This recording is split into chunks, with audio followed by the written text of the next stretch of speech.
The space station called Nexus 7 was not a place for honest people. It floated in the dark space between three lawless systems, and it welcomed criminals, smugglers, and killers with open arms. The corridors smelled of burned metal and cheap alcohol. The lights flickered because nobody cared enough to fix them. And in every shadow, dangerous creatures watched and waited. Grezik had worked as a bartender on Nexus 7 for 20 years. He was a small gray alien with 4 arms and tired eyes. He had seen everything. He had served drinks to warlords and murderers. He had cleaned blood off his counter more times than he could count. Nothing surprised him anymore. But tonight, the entire station had gone quiet. Grezik stood behind his bar and watched the main entrance. Around him, dozens of aliens from different species sat frozen in their seats. Nobody spoke. Nobody moved. Even the usual fights had stopped.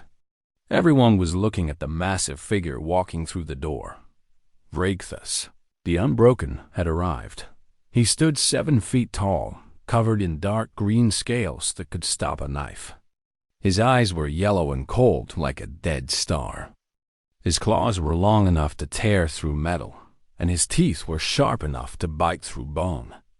He wore armor made from the hulls of ships he had destroyed, and he carried weapons that most species could not even lift. For 40 galactic cycles, Vragthus had worked as a mercenary. He took contracts that others refused. He killed targets that others feared. He had burned colonies, destroyed fleets, and ended entire bloodlines. The stories about him were told in whispers across 100 worlds. Parents used his name to scare their children into behaving, and he had never lost. Not once, not ever. Grezik watched as Vragthus walked slowly toward the bar. The crowd parted like water around a stone. Nobody wanted to be close to him. Nobody wanted to accidentally make eye contact. A young Kalori merchant was not paying attention. He was drunk and arguing with his friend about money. He stepped backward without looking and bumped directly into Vragthus. The entire room held its breath. The Kalori turned around, and his blue face went pale when he saw who he had touched. His mouth opened and closed, but no words came out. His hands began to shake. I'm sorry, the Kalori finally managed to say. Please, I did not mean to. I have a family, please. Everyone expected blood. Everyone expected the Kalori to die screaming. That was what Vragthus did. That was who he was. But the massive reptilian mercenary simply looked down at the trembling merchant for a long moment. Then he stepped around him and continued walking toward the bar. Not worth the trouble, Vragthus muttered. Grezik's 4 hands nearly dropped the glass he was cleaning. In 20 years, he had never seen Vragthus show mercy to anyone. Something was wrong. Something had changed. The mercenary sat down heavily on a reinforced stool and placed his clawed hands on the counter. Up close, Grezik could see old scars crossing the scales on his face. He could see the weight in those yellow eyes. Strong drink, Vragthus said. His voice was deep and rough like stones grinding together. The strongest you have. Grezik nodded and poured a glass of Vorlani fire whiskey. It was strong enough to kill most species. Vragthus drank it in one swallow and pushed the glass forward for more. The door opened again, and a small group of humans walked in. They were freighter crew by the look of them. Tired faces, simple clothes, nothing special about them. Their captain was a man of average height with brown hair and tired eyes. He laughed at something one of his crew said and walked toward a table in the corner. Grezik happened to be watching Vragthus at that moment. And he saw something impossible. The most feared mercenary in 3 sectors flinched. It was small. Just a tiny movement. His massive shoulders tensed, and his eyes followed the human captain for just a second too long. Then Vragthus looked away and drank another glass of whiskey. Grezik was old, but he was not stupid.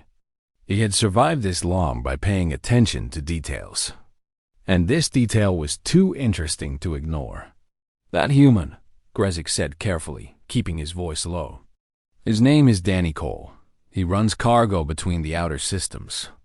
Nothing illegal as far as I know. Just a simple freighter captain." Reichthus did not respond. "Strange," Grezik continued, "that you would notice him at all. He is not wealthy. He is not famous. He is not dangerous." "All humans are dangerous," Reichthus said quietly. Grezik almost laughed. "Humans, they are small. They are slow. They live short lives and break easily. The Galactic Council classifies them as a moderate threat at best." Reichthus turned his head slowly and looked at Grezik with those cold yellow eyes. The bartender felt a chill run through his body, but he did not look away. He was too curious now. "You want to know why I let that fool live tonight?" Reichthus asked. Grezik nodded. "Because I am tired of killing. And because of them." He gestured slightly toward the corner where the humans sat laughing and talking. "Because of what I learned about their kind." "What did you learn?" Reichthus was silent for a long moment. He stared at his empty glass like it held answers he could not find. Then he spoke again, and his voice was different, heavier, older. 12 cycles ago, I took a contract against a human colony. 200 farmers on a small moon. Easy money, I thought. Simple work. I brought my best warriors. We had weapons and ships and numbers on our side. He paused and poured himself another drink. I was the only one who survived. Grezik felt his heart beating faster. "What happened?" "Sit down, bartender." Reichthus pushed a glass toward him. "And let me tell you why I will never take another contract against humans. Let me tell you what they become when you threaten what they love." The noise of the station faded away. The other customers kept their distance, sensing that something important was happening. Danny Cole and his crew continued their quiet conversation in the corner, unaware that they were being discussed. And Reichthus began to tell his story. It started with a syndicate crime lord named Drellick. He wanted a small colony destroyed because they refused to pay him protection money. He came to me because I was the best, because I had never failed. 12 cycles before that night on Nexus 7, Reichthus stood in the throne room of the Vorlon Syndicate. The room was dark and cold, decorated with trophies taken from conquered enemies. Skulls of a dozen species lined the walls.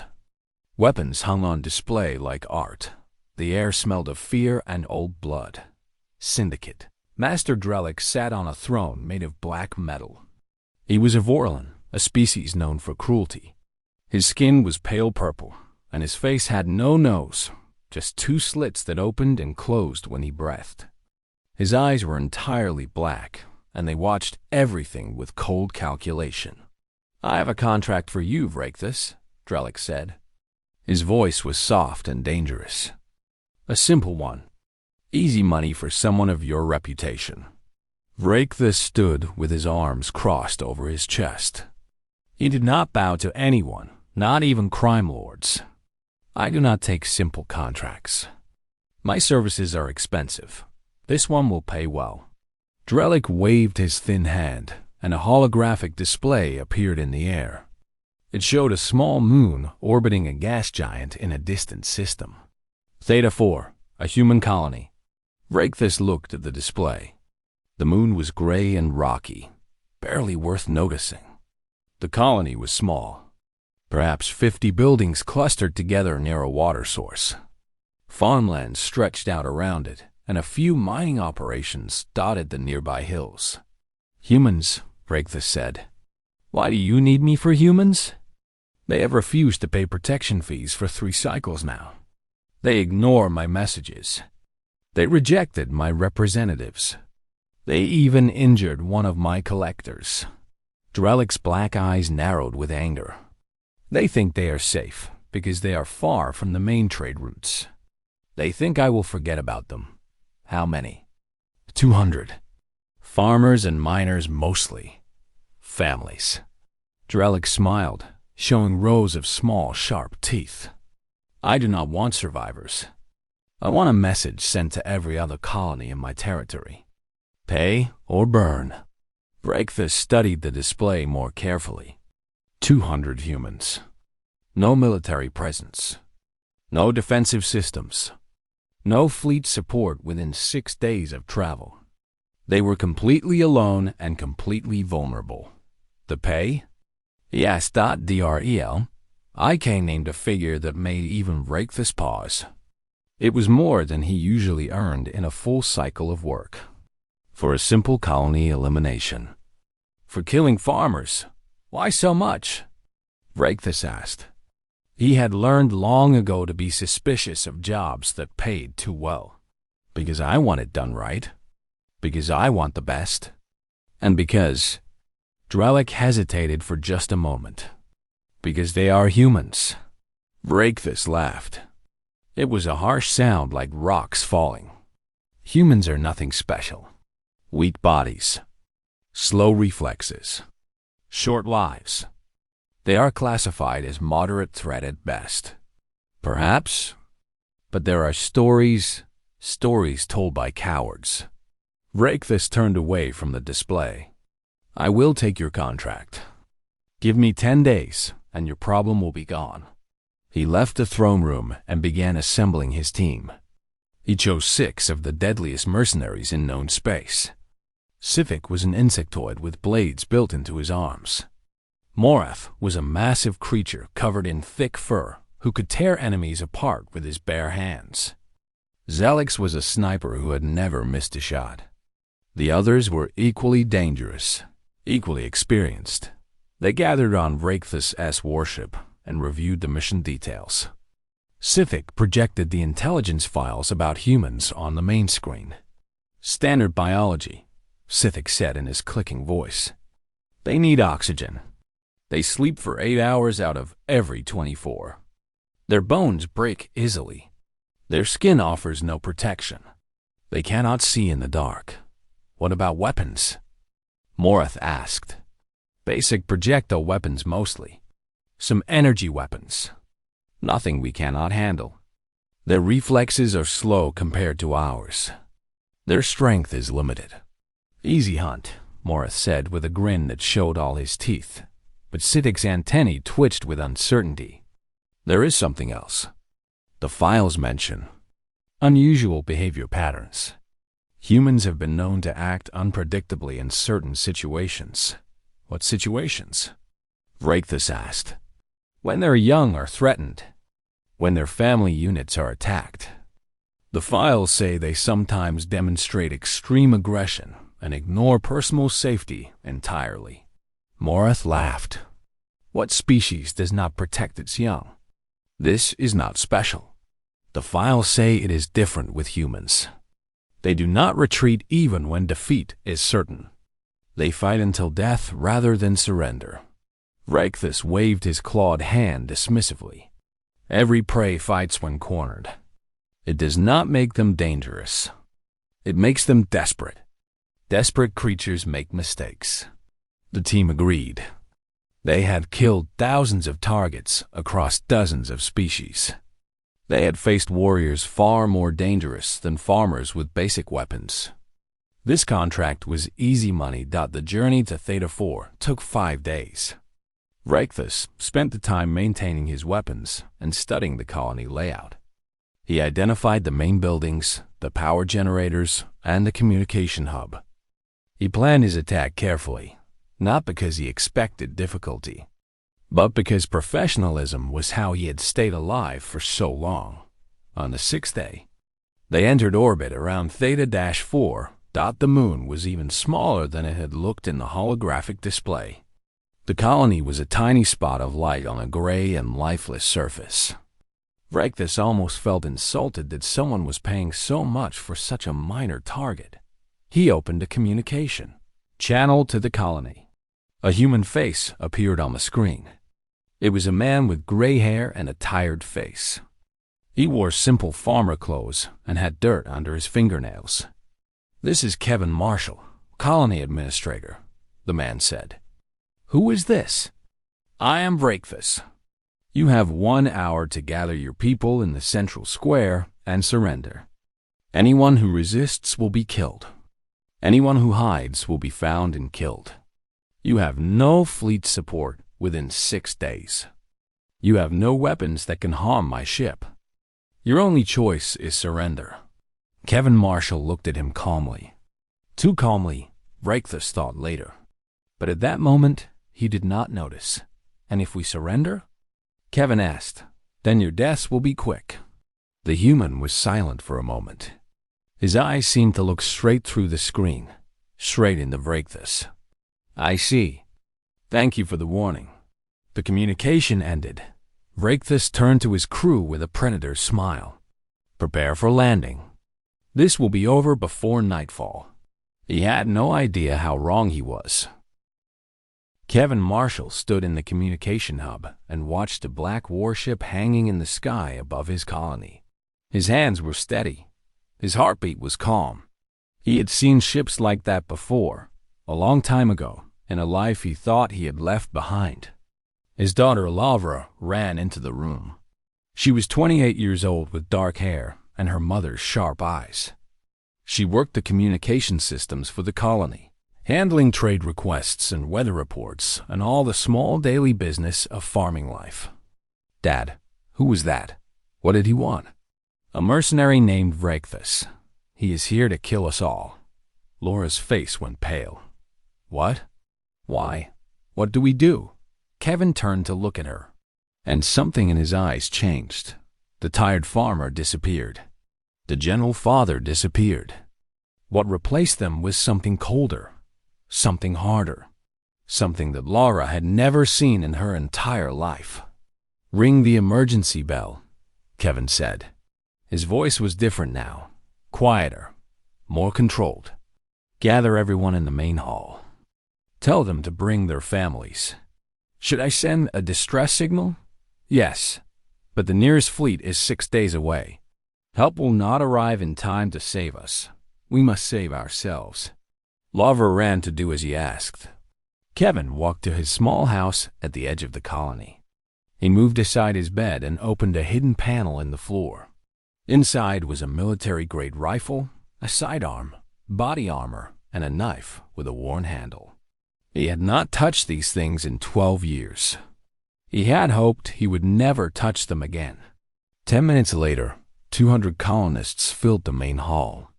There were farmers with calloused hands, miners with dust on their clothes, teachers, engineers, doctors. Children sat with their parents, confused and scared by the sudden emergency. Kevin stood at the front of the hall and looked out at his people. He knew them all by name. He had helped them build this colony from nothing. He had delivered some of their children into the world. In less than 1 hour, he said, a mercenary force will land here and try to kill every one of us. Men, women, and children. They were hired by the Vorlon Syndicate because we refused to pay their criminal fees. Voices rose in fear and confusion. Parents held their children tighter. Some people began to cry. Quiet. Kevin's voice was not loud, but it cut through the noise like a blade. The hall fell silent. I know you are scared. I know most of you came here looking for peace, a quiet life, a safe place to raise your families. He paused and looked around the room. But I also know who you really are. I know why you chose this distant moon in the middle of nowhere. I know what you were before you were farmers. He pointed to a large man with a gray beard. Scott, 20 years in special operations, 3 silver stars. He pointed to a thin woman with kind eyes. Beth, Marine Corps, 14 years, sniper qualified. He pointed to an old man sitting with 3 grandchildren. Marcus, intelligence officer, 30 years of service. One by one, Kevin named them. Soldiers, intelligence officers, combat medics, pilots, special forces. They had come from different branches and different countries and different wars. They had all done their duty. They had all seen enough blood, and they had all come to Theta 4 looking for quiet and peace. But peace was no longer an option. "I will not lie to you," Kevin said. "Help is 6 days away. We have basic weapons and no military vehicles. We are outnumbered and outgunned. Many of us will die." He paused, and his voice grew harder. "But our children will not, because we are going to hold this colony until help arrives. We are going to show these mercenaries why humans were never meant to be prey." The fear in the room began to change. Kevin could see it in their eyes. Old instincts waking up, old training remembered. The peaceful farmers were disappearing, and something else was taking their place. "Hidden weapons cache is under the supply building," Kevin continued. "Defense positions are marked on the emergency maps. Scott, you have northern approach. Beth, take the water tower for overwatch. Marcus, coordinate communications. Lavra will maintain contact with the fleet." He looked at the children still clinging to their parents. "Everyone under 16 goes to the underground shelter. It was designed to survive anything short of orbital bombardment. No matter what happens above ground, they will be safe." Within 30 minutes, the colony transformed. Weapons appeared from hidden locations. Farmers put on body armor that still fit after years of peace. Defensive positions were established using farming equipment and mining vehicles as cover. The children were led underground, where the walls were thick and the supplies would last for weeks. Laura stood at her communication console, broadcasting a distress signal on all frequencies.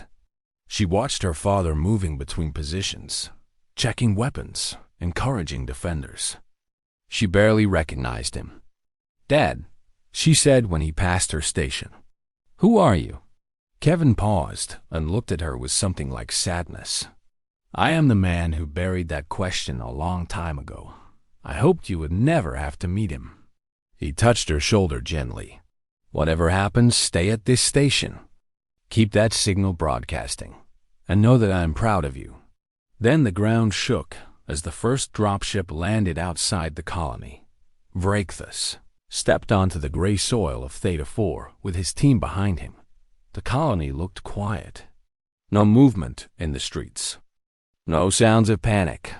He found this strange, but he assumed the humans were hiding in their homes, too scared to face death. "Spread out," he ordered. Standard sweep pattern. "Kill anyone who resists." They moved toward the first building. Sifik took the lead with his blade arms ready. Morath covered the right side with his massive body. The others followed in formation, professional and confident. They never saw the first shot coming. Sifik's head exploded. The crack of a rifle echoed across the colony a moment later. Before anyone could react, 2 more mercenaries fell with holes in their chests.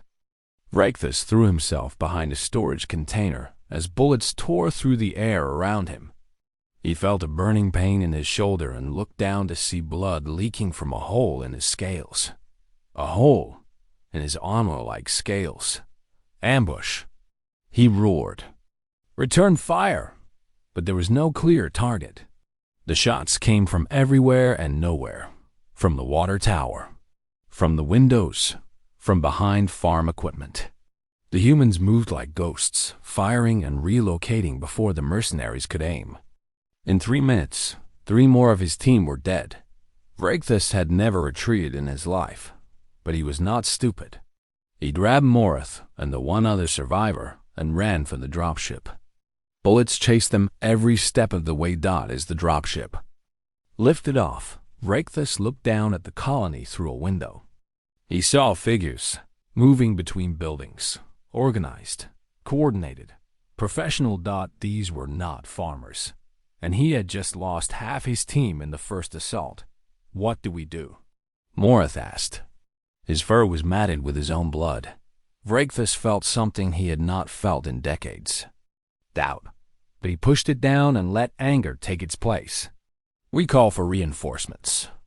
And then we make them pay for every drop of blood they have taken." The reinforcements arrived on the second day. 20 more mercenaries and 3 dropships, armed with heavy weapons and ready for war. Reichthus stood on his warship and watched them land outside the colony, with his remaining original team members and the new arrivals. He had 23 killers ready to finish the job.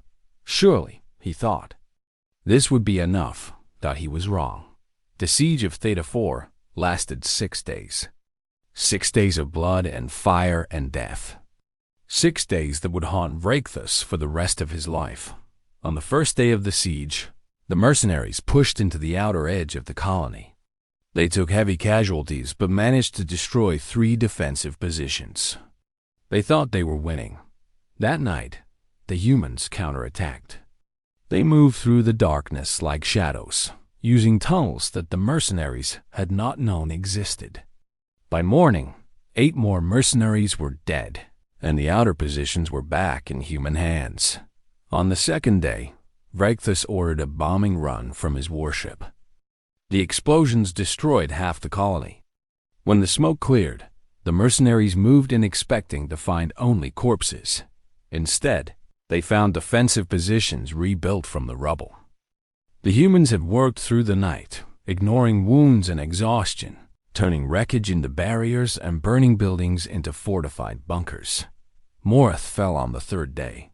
A bullet from somewhere he never saw took him through the eye. He had survived 100 battles. He had killed more enemies than he could count, and he died on a small gray moon fighting farmers. Reichthus began to notice things that disturbed him. Things that did not match his understanding of how prey behaved. On the 4th day, he watched a human named Scott get shot in the leg during a firefight. Any reasonable creature would have crawled to safety, would have called for help, would have prioritized survival. Instead, Scott tied his belt around the wound to stop the bleeding, picked up a fallen weapon, and continued fighting for another 2 hours before finally passing out from blood loss. Later that same day, a woman named Beth held a defensive position alone when her squad was forced to retreat. She was outnumbered 6-1. She should have run. She should have surrendered. Instead, she held that position for 9 hours, killing 11 mercenaries before she ran out of ammunition. When a mercenary finally reached her position, he found her waiting with a knife. She killed him too, before the others brought her down. On the 5th day, the humans were pushed back to the center of the colony. Their numbers were fewer now. Many were wounded. They had been fighting without sleep for days. Victory for the mercenaries seemed close, but the humans did not act like they were losing. They did not beg. They did not try to negotiate. Every inch of ground cost blood. Every building became a fortress. Parents stood in doorways, blocking access to the underground shelter where the children hid, and they did not move even when death was certain. Reichthus could not understand it. He had conquered species that were physically stronger than humans. He had defeated enemies with better technology and larger numbers. But he had never faced anything like this. This was not courage. It was something else. Something deeper and more terrifying. On the evening of the 5th day, his soldiers finally captured Kevin Marshall. The human leader had been coordinating the defense from a communications building when a mercenary squad broke through. Kevin killed 3 of them before a stun grenade knocked him unconscious. They dragged him back to Reichthus' command post and chained him to a chair. When Kevin woke up, Reichthus was standing in front of him. The mercenary's scales were cracked and bleeding from a dozen wounds. His left eye was swollen shut. He had not slept in 3 days. But he was still standing, and Kevin was now his prisoner. "Your people fight well," Reichthus said, "but they cannot win. You must know this. Your defenders are dying one by one. By tomorrow, we will break through to the shelter where you have hidden your children." Kevin looked up at him with calm eyes. There was no fear there, no panic, just a cold, steady gaze that made Reichthus uncomfortable in a way he could not explain. You will never touch them, Kevin said. Reichthus felt anger rising in his chest. He grabbed Kevin's arm and twisted it until the bone snapped. The sound was loud in the quiet room. Kevin did not scream. His face went white with pain, and sweat broke out on his forehead. But he did not scream. Tell me where the emergency entrance is, Reichthus demanded. Tell me, and I will make your death quick. Kevin laughed. It was a broken sound, full of pain, but it was still a laugh. I have had worse than this. You think pain will break me? I have lived with worse pain than you can imagine. Every soldier who came to this colony has. That is why we came here. To forget. To heal. He leaned forward as far as his chains would allow and looked directly into Reichthus' yellow eyes. We did not want this fight. We wanted peace. But you came here and threatened our children, our families. And now you will learn what humans become when everything we love is in danger. Reichthus felt something he had not felt since he was a young warrior fighting his first battle. He felt fear, not of Kevin, not of any single human, but of what he saw in those eyes. A will that would not break, a fire that would not die, a promise that said, we will fight until there is nothing left. He left Kevin in the cell and walked outside. The 6th day was beginning. The sun was rising over the destroyed colony. His forces were ready for the final assault, but Reichthus could not shake the cold feeling in his stomach. The attack began at dawn. The mercenaries pushed forward with everything they had. The humans pushed back with everything they had left. Bodies fell on both sides. Buildings burned. The gray soil turned dark with blood. By midday, only 8 mercenaries were still fighting. Reichthus was one of them. They were close now. So close to the shelter. A few more hours, and it would be over. Then the sky lit up with fire. 2 human warships dropped out of faster than light, traveled directly above the colony. They were military vessels, armed with weapons that made Reichthus' ship look like a toy. Before he could even react, his warship exploded in orbit. The debris fell like burning rain. The 8 remaining mercenaries scattered and ran. The human soldiers poured down from the sky in dozens of dropships. Within hours, 7 of the 8 were dead or captured. Only Reichthus survived, hiding in a cave outside the colony until a human patrol found him. He thought about fighting. He thought about dying on his feet like a warrior. Instead, he dropped his weapons and raised his hands. He wanted to live. He wanted to understand what had happened. He wanted to know how farmers on a forgotten moon had destroyed everything he had built over 40 cycles. The humans bound him and dragged him away, and Reichthus did not resist. The human detention facility was not what Reichthus expected. He had been captured before, long ago in his youth, by a rival mercenary group. They had tortured him for weeks before he escaped. He expected the same from the humans. He expected pain and darkness and cruelty. He prepared himself for it. Instead, they gave him medical treatment for his wounds. They gave him food that was strange, but not unpleasant. They put him in a cell that was clean and well lit. No one beat him. No one threatened him. Guards checked on him regularly to make sure he was healthy. It confused him deeply. 3 weeks after his capture, a human officer came to visit him. The man was perhaps 40 years old, with short gray hair and a face that had seen many battles. He wore a simple uniform with captain's bars on the collar. His name tag said Wells. Captain Ryan Wells sat down across from Reichthus with a small device in his hands. He looked at the massive reptilian prisoner without fear or hatred, just calm curiosity. Do you know how many of my species you killed on Theta 4? Ryan asked.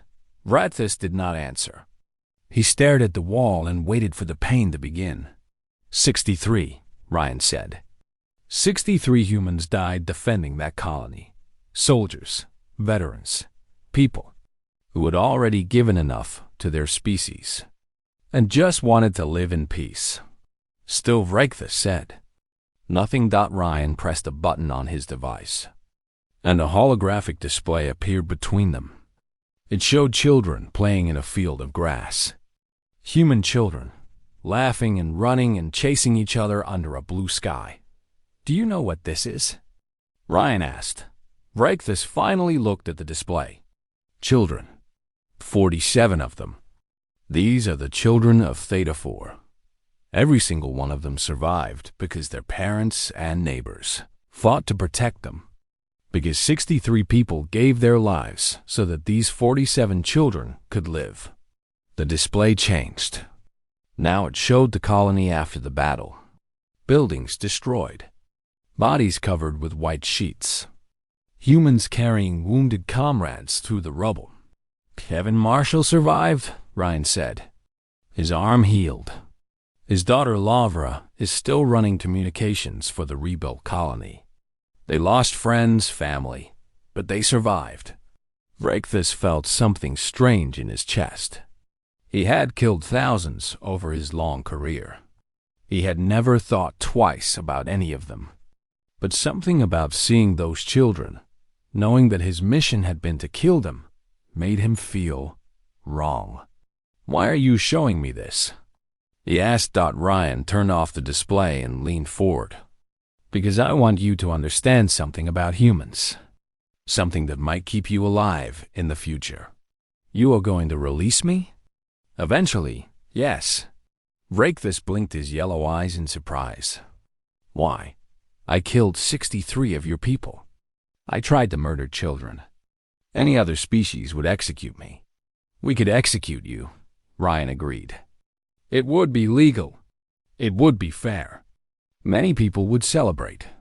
But we will not do it. Why not?" Ryan was quiet for a long moment. When he spoke, his voice was thoughtful and slow. "Because we do not enjoy killing. We do not seek war.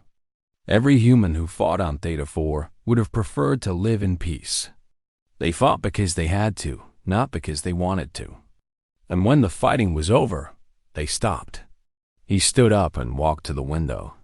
Outside, Vrekthus could see a garden where humans walked among flowers and trees. Most species see us and think we are weak. Soft, easy prey. They see our short lives and our fragile bodies and assume we are not dangerous. Ryan turned to look at Vrekthus. "They are correct. A human in peacetime is gentle, curious, kind. We build gardens and write music and raise our children with love.